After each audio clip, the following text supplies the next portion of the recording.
여러분 안녕하세요. 화연 선생님입니다. 벌써 6월도 지나가네요. 여러분들의 6월은 어땠는지 선생님은 정말 너무 궁금해요. 여러분 6월 하면 무엇이 떠오르나요? 우리나라에서는 6월달을 호국보훈의 달이라고 하는데요. 호국보훈이라고 들어본 적이 있나요? 처음 들어본 친구들을 위해서 선생님이 간단하게 호국보훈의 달에 대해서 설명해 줄 거예요. 호국은 나라를 보호하고 지킨다는 의미를 담고 있고, 보훈은 그 업적에 보답한다는 의미입니다. 그래서 나라를 위해서 자신의 몸과 마음을 바친 분들을 기억하기 위한 날입니다. 호국보훈의 달을 맞이하여 선생님이 퀴즈를 낼게요. 첫 번째입니다. 6월 6일은 무슨 날일까요? 네, 바로 현충일입니다. 두 번째 퀴즈. 6월 25일은 무슨 날인지 아는 친구들은 큰 소리로 말해주세요. 네, 맞아요. 바로 6월 25일은 북한이 남한을 침입해서 일어난 6.25 전쟁일입니다. 전쟁으로 인해 한반도가 두 개로 나누어지게 되었습니다. 혹시 우리의 소원은 통일, 꿈에도 소원은 통일이라는 노래를 들어본 적이 있나요? 모두 한 번씩은 들어보았을 거예요. 이 노래는 전쟁 이후 남한과 북한이 통일이 되기를 간절히 바라는 마음으로 노래를 만들었습니다. 오늘 여러분들과 함께 참 부모님의 생애와 말씀을 보면서 통일을 위해 어떤 노력을 하셨는지 다 함께 알아보려고 하니 집중해서 잘 들어주세요. 네, 여러분들 새벽하면 어떤 이미지인가요? 조용하고 사람들도 별로 없고 모두가 자고 있는 이미지가 상상되죠? 그날도 역시 그랬습니다. 1950년 6월 25일 새벽 4시 40분, 너무나도 조용한 새벽이었죠. 그런데 갑자기 38선 상에서 대규모 대폭 공격이 일어나더니 북한에서 기습으로 남한을 침입하게 되었습니다. 이것이 바로 한국전쟁입니다. 그렇다면 현재는 전쟁이 끝났을까요? 정말 슬프게도 아직은 전쟁이 끝나지 않았습니다. 1953년 7월 27일 전쟁이 끝나지도 않은 채 결국 휴전을 맺게 되면서 아직까지도 한국은 휴전 상태입니다.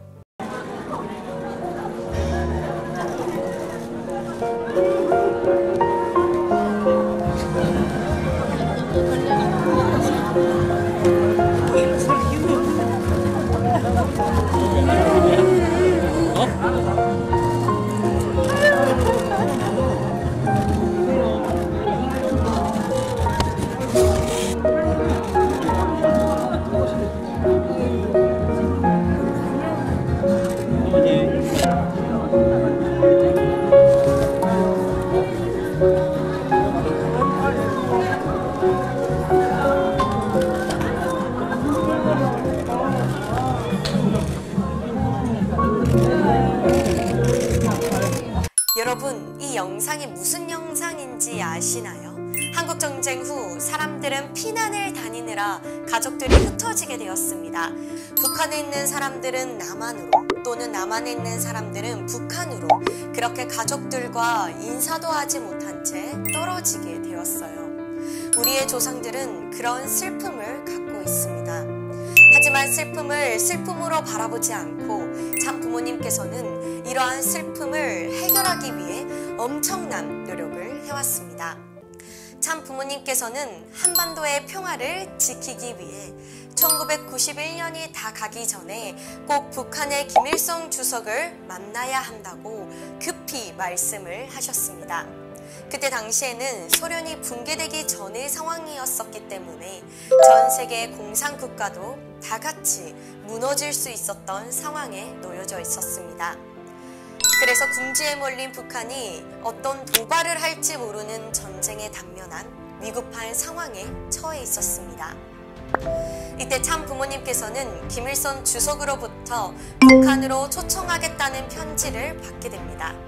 그때 바로 1991년을 넘기 직전인 11월 30일이었습니다.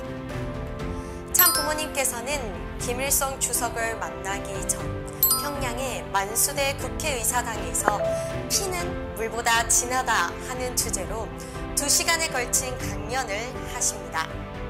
남북이 반드시 통일이 되어야 하는데 총칼로는 하나가 될 수 없습니다. 그럼 무엇으로 통일이 될까요? 이 세상은 사람의 힘만으로 움직이는 것이 아닙니다. 하나님이 계시기 때문에 절대로 인간의 힘만으로 어쩌지 못합니다. 통일된 조국을 만드는 것은 하나님 주의로만 가능합니다.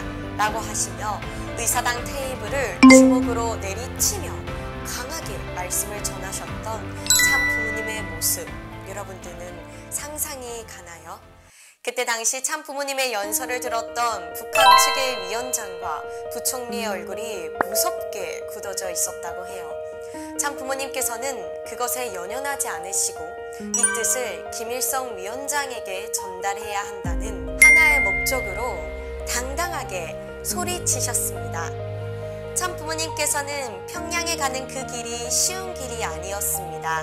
참 부모님께서는 북한에 옥에 갇혀 있다가 석방이 되기도 했으며 1975년 6월 120만 명이 넘는 인파 앞에서 순공운동을 벌이자 김일성 주석이 참 부모님을 암살한다는 정보로 여러 차례 접했습니다. 그러나 자신을 죽이려 했던 사람을 찾아간 것은 부모이기에 그리고 하늘 부모님을 위해 가야만 했습니다. 자신을 죽이려고 했던 원수로만 생각하면 용서할 수 없습니다. 부모의 자리, 어머니의 심정에만 용서할 수 있습니다. 참어머님 자서전 228페이지입니다. 참어머님께서는 어머니의 사랑으로 원수를 용서하리라 하며 다짐을 했다고 합니다. 그렇게 참 부모님께서 북한에 오신 지 6일째 되는 날 예고도 없이 내일 김일성 주석께서 문 총재님을 만나고 싶어 하신다는 소식을 전달을 받게 됩니다. 참 부모님께서는 김일성 주석을 만나자마자 오래전에 헤어진 형제를 만난 것 같이 정말 얼싸 끌어안으셨습니다. 그렇게 김일성 주석과 편하게 이야기를 이어나가시던 중 핵무기 관한 의견을 전달하셨으며 한반도의 비핵화 선언을 합의하며 핵은 평화의 목적으로만 쓰여야 한다는 동의를 받아내셨습니다. 여러분, 그 당시에 누구도 하지 못했던 일을 참 부모님이 하셨다는 것을 여러분들이 기억해 주셨으면 해요. 핵 문제뿐만 아니라 이산가족 상봉, 남북 경제협력, 금강산 개발, 남북 정상회담 추진 등 많은 문제를 해결해 주셨습니다. 그 이후 1994년 7월 8일 김일성 주석이 사망하고 당시 남북의 관계는 최악의 사태가 벌어지게 되었습니다. 금세라도 전쟁이 일어날 듯한 긴급한 상황이었지만 참 부모님께서는 형제의를 맺었던 김주석의 죽음을 애도하는 것이 마땅하다고 생각하시고 조문 사절을 북한으로 보내셨습니다. 당시에 아무도 북한으로 들어갈 수 없는 상황이었지만 참 부모님의 조문 사절은 예외로 평양에 모시라는 지시를 받고 박보희 회장님께서 김정일 주석과 만나며 문 총재님께서 조국 통일을 위해 애쓰시고 계신다는 말을 많이 전해 들어왔다고 정말 잘 오셨다며 존중하게 인사를 받았다고 합니다. 1994년 한반도는 언제 어디서 펑 하고 터질지 모르는 위기 상황이었지만 1991년 당시 참 부모님께서는 김주석과 맺은 인연 덕분에 평양에서 직접 조문이 가능했고 한반도의 핵 위기를 무사히 넘겼다는 것으로 봐 그때의 북한 방문은 큰 뜻이 있었음을 알 수 있습니다. 이번 시간에 참 부모님과 김일성 주석과의 만남을 자세하게 설명한 것은 사람과 사람 사이에 대한 이야기를 하기 위해서입니다. 참 부모님께서는 조국의 평화 통일을 위해 김일성 주석을 만나셨습니다. 그리고 민족의 운명을 생각하는 마음이 통한 덕에 아들인 김정일 위원장이 참 부모님께서 보낸 조문 사절을 받아들인 것입니다. 여기서 진실한 마음으로 사랑을 나누면 넘지 못할 벽이 없고 이루지 못할 꿈이 없다는 것을 여러분들이 느낄 수 있었으면 합니다. 참 부모님께서는 만남에서 멈춘 것이 아니라 한반도의 평화 세계를 위해 정말 많은 일들을 하셨습니다. 남북통일운동 국민연합과 국제순공연합을 꾸준히 지원하셨고 대학가에서 순공운동에 대한 강의도 하셨습니다. 또한 최근 참어머님께서는 평화통일세계대회를 진행하시면서 한반도 평화를 강조하시고 계십니다.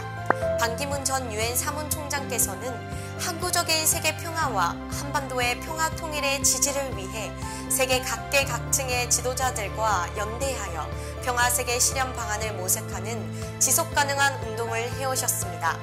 아시아 태평양 유니언의 선언 지지 및 대한민국의 새로운 100년을 향한 포용 국가로서의 신한반도 경제평화 공동체를 만들어 나가는 뜻깊은 대회가 개최되었다고 생각합니다. 라며 참어머님께서 한반도 평화를 위해 노력하고 계시는 것을 알고 2021년 4월 4일 진행되었던 평화축제 때 이에 관한 연설을 했습니다. 또한 2015년부터 피스로드 프로젝트를 추진하면서 전 세계가 한반도의 평화적인 통일을 위해 힘을 집결하도록 하셨으며 한국의 제5회 유엔 사무국을 유치해야 한다고 주장하시는 등 한반도 평화를 위해 아직도 정말 많은 노력을 하고 계십니다. 한반도의 평화 세계를 구축하는 것은 의외로 간단합니다. 남한이 북한을 완전히 위할 때 북한은 싸움을 걸지 않고 한반도에는 저절로 평화가 찾아옵니다. 불효자식을 감동시킬 수 있는 힘은 주목도 아니고 권력도 아닌 가슴에서 우러나오는 사랑의 힘입니다.